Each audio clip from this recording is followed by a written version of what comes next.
Hi everybody, this is Mrs. Foy, and this is a screencast on polar and nonpolar molecules. So before we go any further, let's just remember that we already know about polar versus nonpolar bonds, okay?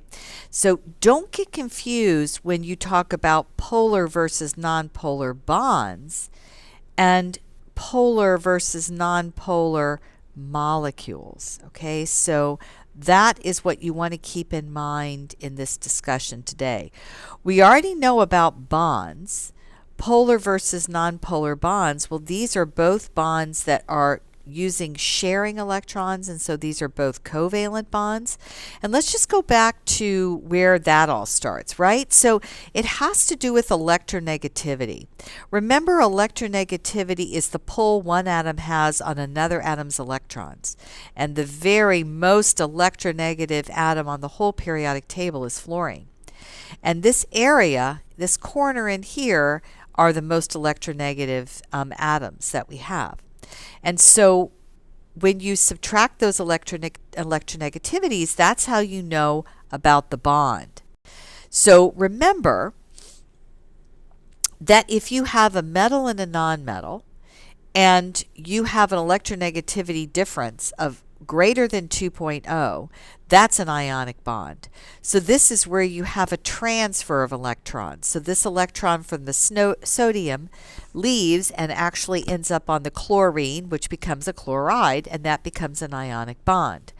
These types of bonds are not involved in electrons transferring, they're involved of the sharing of electrons, right? And so with nonpolar covalent, we don't have a very big difference between the two atoms' electronegativities. This is going to be between a nonmetal and a nonmetal. And so we have bonds that are nonpolar bonds, nonpolar covalent bonds, right?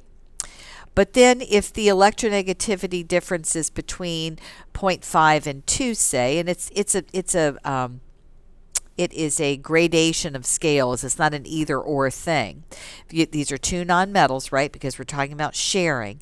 Then you have a polar covalent bond, and that's an example of the bond between the H and the Cl. And we know the electronegativity of the chlorine is 3.0 from my periodic table, and hydrogen is 2.1. And so I can see that this atom is going to be pulling the electrons more towards this side. And so we use this little symbol that's a sigma negative and a sigma positive to show the polar. This would be the negative pole of the bond, and this is the positive pole of the bond. Okay? So that's bonds. So polar and nonpolar bonds, here we have equal sharing. So here's my electron cloud here that you see where it's equally shared. In an ionic bond, you don't have sharing. You have one electron that's electronegative enough to pull away the other. This is going to be the nonmetal. That's going to be more electronegative. And the metal is going to lose the electron, and that's how you get cations and anions. But in a polar covalent bond, we have an unequal sharing.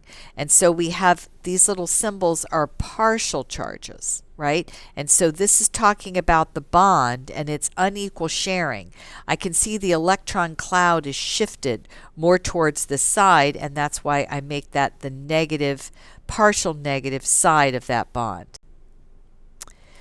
So another way that we can draw this besides these little partial negative and partial positive, is we can draw this little symbol that looks like an arrow with a cross.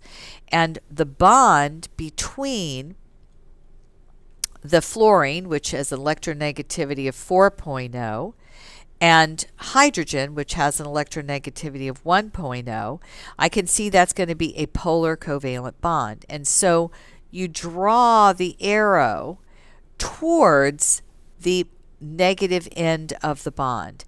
And then you kind of make like a little, I think of this as like a little feather thing, but that shows a plus, right? And so that little symbol plus goes on the partial positive end, and the arrow points to the more negative side. And we call this a dipole because di means two and pole means either a negative or a positive pole. So sometimes that creates what we call a dipole in a molecule. So again, review. Nonpolar covalent bond, polar covalent bond. Here I can draw my really cool symbol this way, right? So it would look like that on my dipole, and then an ionic bond where you have a transfer. But now we're going to talk about polar and nonpolar molecules, guys. This is really, really important. I'm not talking about the bonds. I'm looking at the whole molecule. And in order to do that, you have to look at the symmetry of the molecule and where the extra electrons are. All right, so let's take this bond between hydrogen and chlorine. It is a polar bond. But let's add up my electrons here. So hydrogen has 1 and chlorine has 7. That's 8 electrons. So here are my shared electrons that I have. So my hydrogen is now good. But I'm going to have to put the other electrons, the other non-paired electrons, on the chlorine. And clearly I can see that this end of the molecule is way more negative, right? This end of the molecule is way more negative because I have all of these electrons, these unpaired electrons that are over here. So it's kind of like top heavy with electrons on this side. So this bond is polar, but this molecule is polar. And that's important to note, okay? So over here, let's look over here. So nitrogen, this is actually a triple bond, and there's 2 lone pairs on here like this. When you draw the Lewis structure, you will see that. So I have a triple bond that's all nonpolar. The bond is nonpolar, but the molecule is nonpolar because it's perfectly symmetrical. Do you see that? I have lone pairs on this side. I have 2 lone pairs on this side. It's perfectly symmetrical, so it's nonpolar. Symmetrical means balanced. All right, let's look at water now. So if I look at the bond, this bond is a polar covalent bond. The bond is polar covalent because the oxygen has an electronegativity of 3.5 and the hydrogen has an electronegativity of 2.1. So that bond is polar covalent and that bond is polar covalent. But what about the molecule? What about the actual molecule? Well, let's take a look at that. So here I have hydrogen has 1 and there's 2 of them. Oxygen has 6, so I have 8 electrons. So I'm having 2 shared electrons here, 2 shared electrons here, but then I have my other electrons for my octet for oxygen up here by the oxygen end. So if you look at the whole molecule, don't look at the bonds. Yeah, the 2 bonds are polar covalent bonds, but look at the molecule. And I will see because of these lone pairs and the symmetry of the molecule, this end of the molecule is more negative, right? So this end of the molecule is more negative and this end of the molecule is more positive. And so we call this molecule a dipole molecule. This is the positive end and up here is the negative end, right? Now let's look at NH3. NH3 is ammonia. So nitrogen has an electronegativity of 3.0 and hydrogen we said has 2.1. So this bond, and this bond are polar covalent bonds.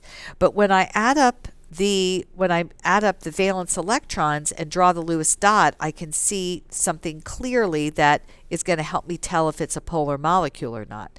Nitrogen has 5 electrons, hydrogen has 1, and there are 3 in this molecule of ammonia.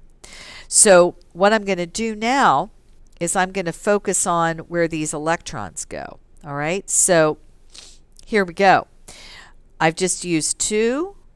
I've just used 2, 4, 6, and then the last 2 lone pairs are going to go up here. So look at the symmetry of this molecule, right? Look at the symmetry of this molecule. Do you see that this end up here is going to be negative and this end here is going to be positive? And so this is another dipole. The molecule is polar. Don't worry about the bonds right now, but the actual molecule is polar. Now let's go over here and look at some of these other molecules that we have over here and see if we can tell the difference between some of these. So now let's look at the bond. It's actually a double bond, right, between the carbon and the oxygen. The carbon has an electronegativity of 2.5 and the oxygen has an electronegativity of 3.5. So this double bond is a polar covalent bond and this double bond is a polar covalent bond. But I'm not really interested in that. I want to know about the molecule, if the molecule is polar. So what I want to do is I want to look at this molecule. So let's see. Carbon has 4 valence electrons and oxygen has 6 times 2. So that is going to be 12. This is going to be 16 electrons. So when I see that carbon already has 2, 4, 6, 8, but now I need to add my lone pairs onto the oxygen. So the oxygen has 8. And when I look at this, I see that because of the symmetry of the molecule, this molecule is very balanced. So the molecule is nonpolar. The bond is a polar covalent bond. These bonds are covalent, but the polar covalent, but the whole molecule is balanced and has symmetry, and so it is a nonpolar molecule. All right? So now let's look at the last one here. Let's look at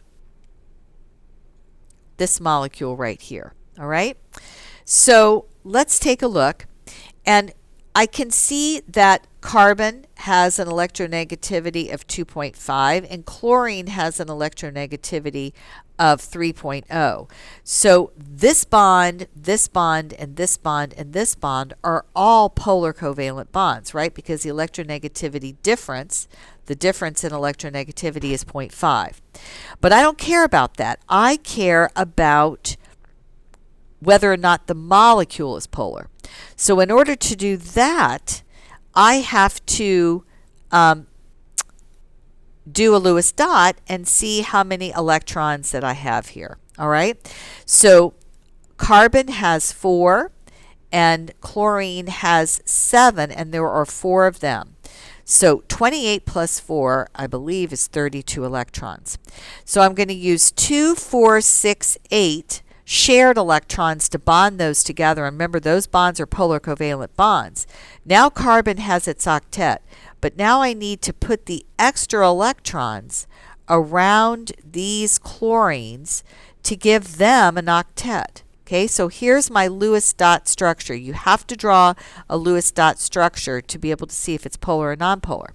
Now you might look at that and go, oh, Mrs. Foy, look at all of those non-binding lone pair electrons. Gosh, this thing must be polar molecule, but it's not, because look at the symmetry. Do you see how it's balanced? This is a tetrahedral molecule, and so I see that this thing is perfectly balanced, and so because of that, it's a non-polar molecule. The bonds were polar, but the molecule overall, because of the symmetry and the balance of where the lone pair of electrons are, it is going to be non-polar. So now let's look at some other examples, okay? We get to draw these really cool little symbols here, all right? So let's take a look at these. So again, I'm not worried about the bonds. I can figure out the bonds if I subtract the electronegativities. I care about the Lewis dot. And so I can see that this molecule is polar, right? And so I've got a dipole. I'm showing that the arrow is pointing to the negative end. Here is the positive end. That is a polar molecule. This molecule, if I drew the Lewis dot, I would see that there are two lone pairs of electrons on the nitrogen. And so the symmetry is not balanced. Do you guys see that? I've got an extra pair of lone electrons up here. And so this is going to be the negative end of the molecule right here. And so I'm showing the direction of my dipole. I'm pointing toward the negative side, and so that's another polar molecule. This guy, let's draw my Lewis dot. So if I add up all my electrons, I'm going to see that I need lone pairs right here. And look at the symmetry of this molecule. Do you see how I have three lone pairs of electrons all on that chlorine? And the hydrogens down here, of course, don't have any because a hydrogen can only have two electrons, and those are the shared electrons in these bonds.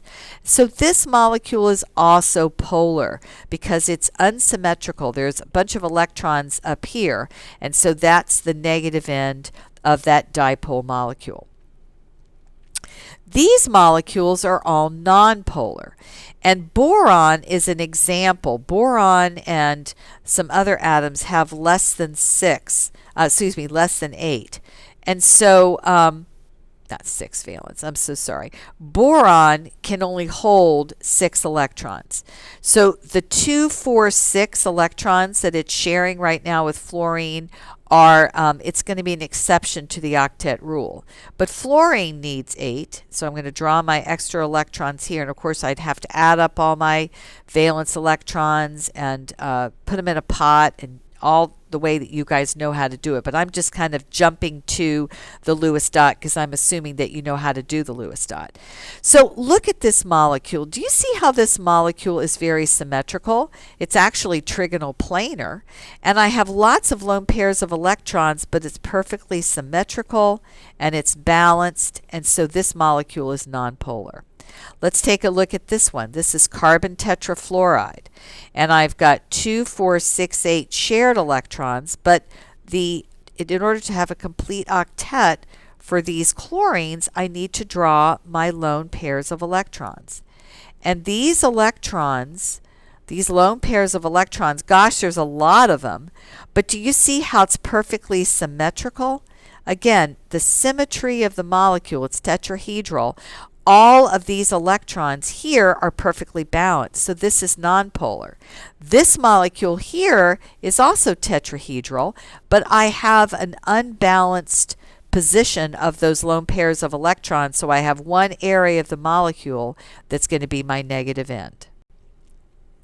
So let's try some of these, all right? So here we've already did this yesterday in class, times 2. I have 2 electrons. My Lewis dot diagram is going to look like this. My ball and stick is going to look like this. It is linear. It is linear. And this guy is perfectly balanced. There's no lone pairs. So this molecule is going to be nonpolar.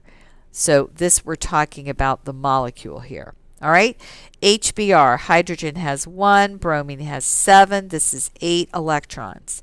I'm going to use 2 electrons up in my pot because I have these 2 electrons that are holding those 2 together. But, oh, I'm sorry, this is bromine. So my lone pairs of electrons go on the bromine, and now I see that, yes, I have a linear molecule. Yes, it's linear, but look how uneven. This end is way more negative than this end. So I get to draw that really cool little thing, and I have a dipole, right? So this is the negative end. This is the positive end over here. And so this molecule is polar. Let's look at water. Water has, let's do 2 hydrogens, so 2 valence electrons there from the 2 hydrogens. Oxygen has 6. So I have 8 valence electrons. When I draw my my Lewis dot, there are my shared electrons, and here are my my unshared electrons. And so this is going to actually be bent. Now, if you look at it straight this way, you can't really tell. It looks like it's balanced. But if you turn it on its side, it's going to look like this, guys. And so this is why you have to make the model so you see the 3D. Now I can see, wow, that thing is bent. It's going to look like this, right? and it is the shape of bent. And is it polar or nonpolar? Well, clearly, this end with the 2 lone pairs is the negative end, and so this end is polar. All right, so now let's take a look at my last example, and let's take a look at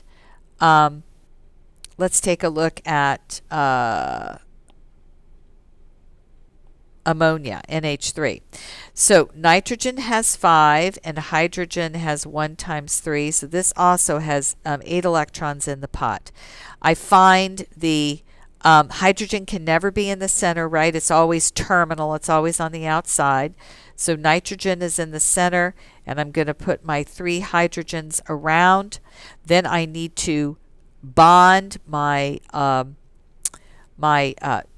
my hydrogens to my center atom. I've just used 2, 4, 6 electrons. Remember, each of these lines is 2 shared electrons.